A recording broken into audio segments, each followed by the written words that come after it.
মদ মস্তিষ্ক। তাহলে দেখুন এই ছটা পাখির কাজ হচ্ছে কি, আপনাকে কখনো উঠিয়ে দেবে আর কখনো নামিয়ে দেবে। এদের কিন্তু এত সহজে বশ মানানো যায় না, কিন্তু আমরা যদি চাই না তাহলে কিছুক্ষণের জন্য বশ মানানো যেতে পারে। হ্যাঁ, এই যে হরিবাসনে এসেছি, যদি একটু করে করে তালি দিয়ে হরিনাম করি তাহলে কিছুক্ষণের জন্য হয়তো তারা বশীভূত হতে পারে।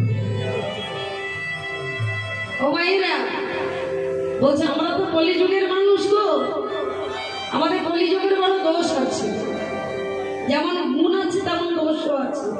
বলে কলিযুগের দোষটা কেমন, তা কলিযুগের গুণটা কেমন জানেন? বলছে সচ্চি कहूं तो मारे लाठा झुलास ने जगत बुलाए, गौरस गली गली बिकाए, सुना बैठल बिकाए ठाए, कभी को दोहे कुत्ते को पाले, बछड़ा रह जाए भूखा, संबंधी को अच्छा खिलाए, माँ बाप रह जाए भूखा। हाय रे कली तेरा तमाशा देखकर दुख लगे और हंसी। এটা রাম ভক্ত তুলসীদাস ঠাকুর বলে যাচ্ছে যে কলিযুগের অবস্থাটা কেমন জানেন? না সাচি কাহু তো মারে লাঠা। বলে যদি কেউ সত্যির আশ্রয় নিয়ে চলে, সত্যি কথা বলে, তাহলে তাকে যেখানে সেখানে বাবা মারে খেতে হবে।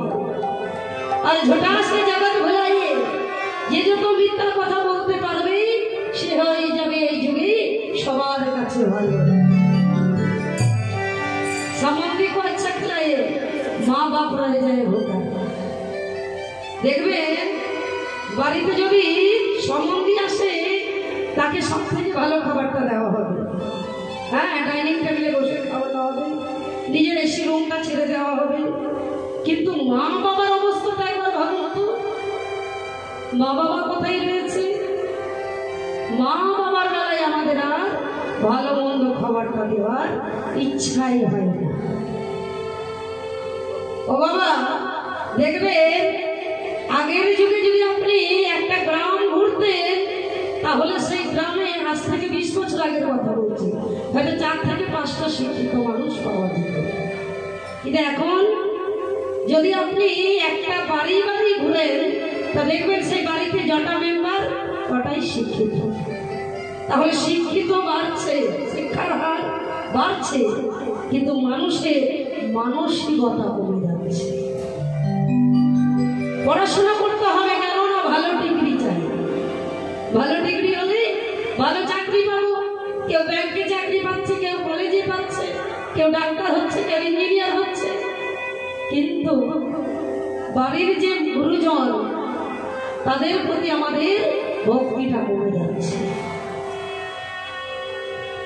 একবারও কেউ ভেবে দেখি না মা যে আমরা তো এই মহাশূন্যে ভাসছিলাম, তাই মা বাবা যদি কৃপা করে করুণা করে আমাদের এই সুন্দর পৃথিবীতে না আনতেন তাহলে আমরা কিন্তু এই পৃথিবীর আলো দেখতে পেতাম না।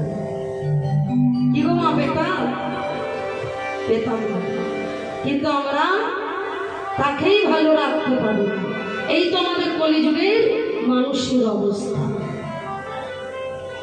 একবার ভালো করে ভেবে দেখুন তো মা, এই যে আমি মনুষ্য জন্ম পেয়েছি এটা কিন্তু এত সহজে পাইনি। 84 লক্ষ জমি ভ্রমণের পর এই দুর্লভ মনুষ্য জন্ম পেয়েছি। 84 লক্ষ জমি, 20 লক্ষ বার গাছপালা হয়েছি, 11 লক্ষ বার কৃমিকীট হয়েছি, 9 লক্ষ বার জলচর প্রাণী হয়েছি, 30 লক্ষ বার পশু হয়েছি, 10 লক্ষ বার পাখি কুলে জন্ম নিয়েছি, 4 লক্ষ বার আমরা বানর কুলে জন্ম নিয়েছি। কখনো কালা হয়েছি, কখনো বোবা হয়েছি, কখনো ঘোড়া হয়েছি।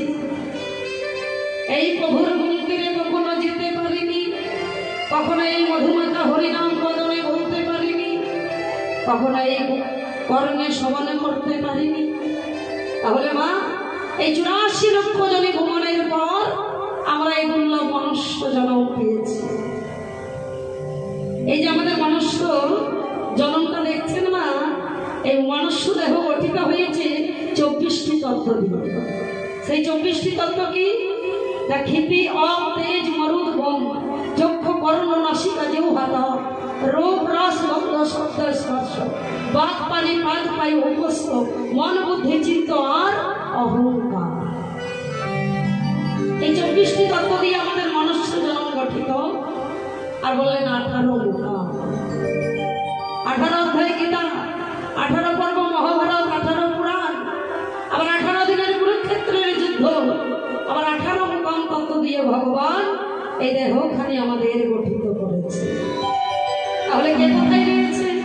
বলে চূড়ার মধ্যে চূড়ামণি মুখ মাঝে স্থিতি, পাটে এটি মহাবিষ্ণু করেন বসতি, চক্ষু মাঝে কালা চাঁদে করিয়াছে ধ্যান, নাসিকায় নিত্যানন্দ করে মধুপান, কর্ণমূলে চৈতন্য গোসাই হয়ে সংবিধান, মুখে ভদ্রাক্ষ 32 যোগান, জিহ্বায় নারদমণি বাজায় কুণ্ডল, জিহ্বার নিচে বসে নদী গায়া গঙ্গা জল, আলে জিহ্বায় সরস্বতী বনেতে শ্রীরাম, কণ্ঠে শ্রী গোবিন্দ বাহুতে বলরাম, হস্তপথে শ্রীকানাই রানী অধিপতি, সপ্তদ্বীপে জগন্নাথে করেন বসতি, নাভি মূলে শ্রী ব্রহ্মা করে সদাই লীলা, লেঙ্গধরে মহাদেব লয়ে চন্দ্রকলা, গুজ্জধরে বসিয়াছে নারুয়া গোপাল, কামিনীর সাথে গেলি বরয় রসাল, হাঁটুতে শক্তি স্মৃতি বসুমতা পাই, 18 মুখাম তত্ত্ব শোন সমুদায়। এই সব তত্ত্ব কথা যে জন জানে, নরলোক তুচ্ছ তাহারে দেবলোক মানে নিতাই গৌর হরি। তাহলে মা, এত সুন্দর মনুষ্য জন্ম পেয়ে যদি ভগবানের ভজনা না করতে পারি, ভগবানের সেবা না করতে পারি, তাহলে মনুষ্য জন্মটাই আমাদের বৃথা হয়ে যাবে। চলুন সবাই মিলে একবার ঘরে ঘরে তালি দিয়ে একটু হরিনাম করব। কেমন?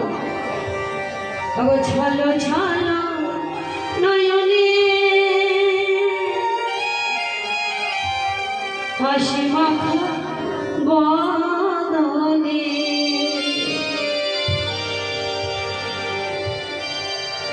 ওই ছালো ছালো নয়নে, নয়ন হবে ছালো ছালো আর বদনে থাকবে হাসি, আর আনন্দ কাননে ভ্রমণে। এটা হচ্ছে সাধুর বাজার। তাই কি বলছে? ছলো ছলো নয়নে হাসি বদনে, আনন্দ কাননে একবার ঘর নিবা